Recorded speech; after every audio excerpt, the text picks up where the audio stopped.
श्रोताओं, जीवन में आगे बढ़ने के लिए और सफलता प्राप्त करने के लिए शिक्षा बहुत ही आवश्यक है। और अगर बात की जाए स्कूली शिक्षा का, तो उसका सशक्त और व्यवस्थित होना बहुत ही आवश्यक हो जाता है। ऐसे में ये बात करते हैं आज हम कि माध्यमिक शिक्षा में नई शिक्षा नीति के तहत किस तरह से बदलाव आ रहे हैं।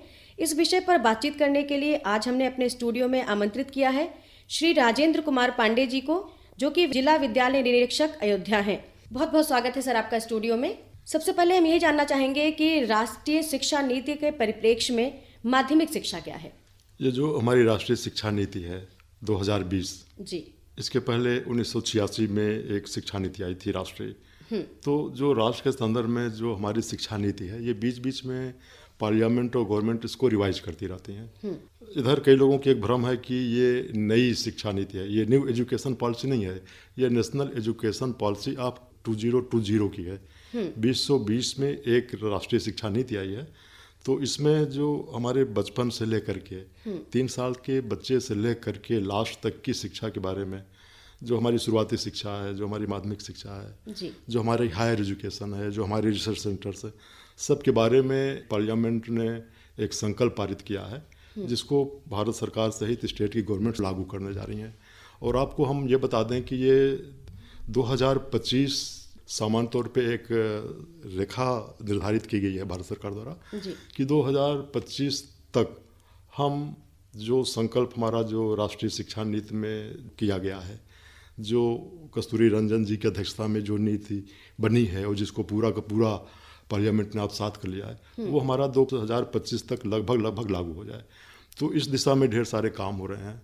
और जहाँ तक माध्यमिक शिक्षा की बात है, तो हमारी जो ये शिक्षा नीति है, इसको 2 पार्टों में बांटा गया है। जी, एक तो स्कूली शिक्षा ली है कक्षा 12 तक, जिसको हम इंटरमीडिएट कहते हैं, और दूसरा उसके एबव लिया है हायर एजुकेशन। तो इस स्कूली शिक्षा में जो हमारा जो माध्यमिक शिक्षा है, बदलाव पूरी शिक्षा पद्धति में आया है। लेकिन जहाँ तक कि चूँकि हम माध्यमिक के परिप्रेक्ष्य में बात करें, तो माध्यमिक के बदलाव भी उस सब चीज़ के देखते हुए इसमें भी व्यापक बदलाव हुए हैं। जैसे हम उदाहरण के तौर पे आपको बताएं, अपने श्रोताओं को बताना चाहेंगे कि जब बच्चा कक्षा 8 पास करके 9 में आता है, जी, तो 9, 10, 11, 12 आमतौर पे हम इसी को सेकेंडरी एजुकेशन के नाम से जानते हैं कि ये हमारी माध्यमिक शिक्षा है। और ये माध्यमिक शिक्षा उस वय की है जिसमें किशोर बच्चे आते हैं, तरुण आते हैं। तो इसमें तो एक जो सबसे बड़ा बदलाव है कि इसमें बोर्ड की परीक्षा को ख़त्म करने का प्रावधान है। धीरे धीरे ये जो हमारी परीक्षा थी ना, जो कक्षा 10 और कक्षा 12 में होती थी, तो कोशिश की जाएगी कि ये परीक्षा टारगेटेड सेकेंडरी एजुकेशन ना हो। जी, चूँकि नीति में स्पष्ट लिखा है और बहुत विस्तार से लिखा है, जगह जगह पे लिखा है कि ये जो कोचिंग इंस्टीट्यूट्स हैं, जो कोचिंगों का बढ़ता प्रभाव है, ये ऐसा इसलिए है चूँकि बच्चा रिजल्ट ओरिएंटेड लाना चाहता है। बिल्कुल, जब वो बोर्ड की तैयारी करता है तो कोचिंग खोजता है। और जब आप बोर्ड के लिए पढ़ेंगे ना, तो स्कूल आपको बेमानी लगेगा, क्योंकि आपको नंबर चाहिए, केवल नंबर चाहिए, आपको सूझबूझ नहीं चाहिए, आपको कॉमन सेंस नहीं चाहिए। तब आप बाज़ार की तरफ जाएंगे, तब बाज़ार में कोचिंग खुलेंगे। तो कोचिंग की जो प्रणाली है, जो कोचिंग का जो मार्केट है, ये हमारी इस बोर्ड परीक्षाओं के टारगेट निर्धारित होने के कारण है। तो इसमें इस बात को कई जगह लिखा गया है। तो कोचिंग से इतर जाने के लिए इसमें कई तरह के सुझाव हैं, संशोधन हैं, और वो किए जा रहे हैं। जी, बहुत अच्छी बात है कि ये शिक्षा नीति, जो नई शिक्षा नीति, या जिसको हम लोग आम बोलचाल की भाषा में नई शिक्षा नीति कहते हैं, लेकिन ये राष्ट्रीय शिक्षा नीति है, इस तरह के बदलाव किए जा रहे हैं।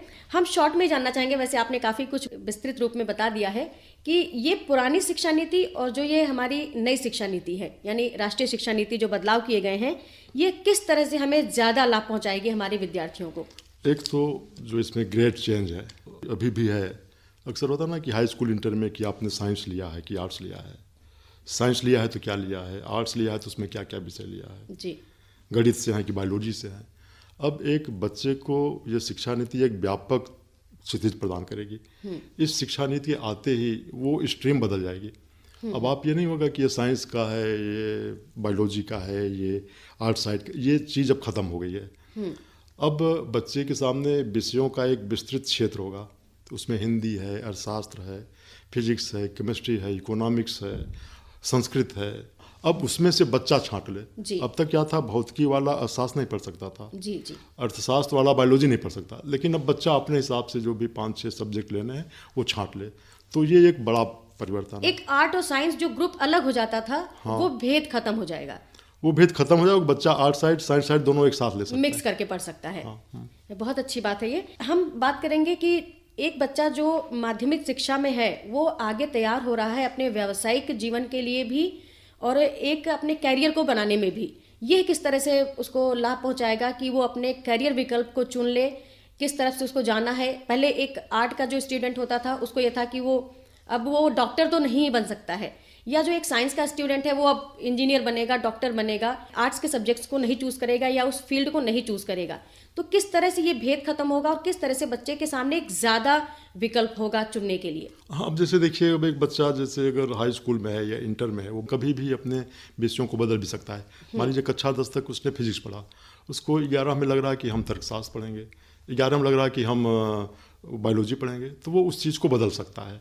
जी। और जो बच्चा करियर की शुरुआत करता है तो अक्सर शुरुआत में ही बच्चे का टेस्ट हो जाता है कि ये बायोलॉजी पढ़ेगा कि साइंस पढ़ेगा कि गणित पढ़ेगा, क्या पढ़ेगा, ये चीज़ें अक्सर उसकी चीज़ें क्लियर होने लगती हैं। तो बच्चा शुरू में ही जो तय कर लेगा उस हिसाब से आगे बढ़ेगा। और आगे आप ये भी बताते चलें कि जो हमारा हायर एजुकेशन का पैटर्न है उसमें भी हर समय बदलाव के उसके अवसर हैं, जब चाहे तब विषय बदल दे, जब चाहे तब जिस स्ट्रीम में जाना चाहे चला जाए।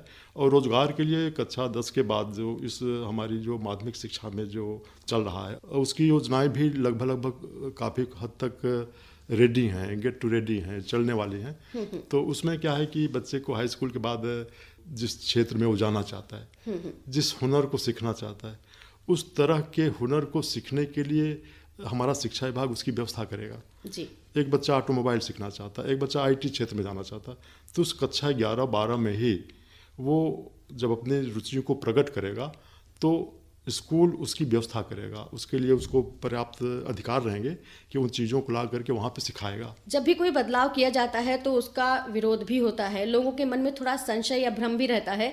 तो ऐसे में उन लोगों से आप क्या कहेंगे, उन अभिभावकों से जिनके मन में इस नई या राष्ट्रीय शिक्षा नीति को लेकर भ्रम है, उसकी आलोचना करते हैं? जो एक आम अभिभावक चाहता है, जो एक आम बच्चा चाहता है अपने पढ़ाई दौरान में, वो सारी चीज़ें इसमें हैं और इसमें पूरी स्वायत्तता दी गई है। और आज तक आपने भी देखा होगा, हमने भी देखा है, मीडिया के या किसी भी उन स्रोतों से जहाँ से अक्सर सरकार की नीतियों की आलोचना होती है, आलोचक आज तक कोई ऐसा बिंदु नहीं खोज पाए हैं जिसकी वो आलोचना कर सके, निंदा कर सके, क्योंकि इसमें सब कुछ है। बहुत अच्छी बात है, क्योंकि बदलाव को स्वीकार करना भी ज़रूरी है और वो बदलाव हमेशा गलत होगा ऐसा भी सोचना गलत ही होता है। आप उन हमारे गार्जियन को, हमारे अभिभावकों को और हमारे छात्रों को जो इस राष्ट्रीय शिक्षा नीति के तहत अब शिक्षा प्राप्त करेंगे, उन्हें चलते चलते क्या संदेश देना चाहेंगे? उनको ये कहना चाहेंगे कि जो नए बदलाव और वैश्विक चुनौतियों के अनुरूप ये एक शिक्षा व्यवस्था भारत सरकार ने लागू की है, बच्चे के संपूर्ण विकास के लिए और उसके समग्रता से समझने के लिए जी, और एक वैश्विक ज्ञान महाशक्ति बनने के लिए, उसमें शब्द है के लिए सारे बच्चे तैयार किए जाएंगे। और अभिभावक भी बच्चे को मानसिक तौर पे स्वतंत्रता देते हुए अनुशासित वातावरण में उसको एक फ्रीनेस दें और विद्यालय के साथ तालमेल बैठाएं।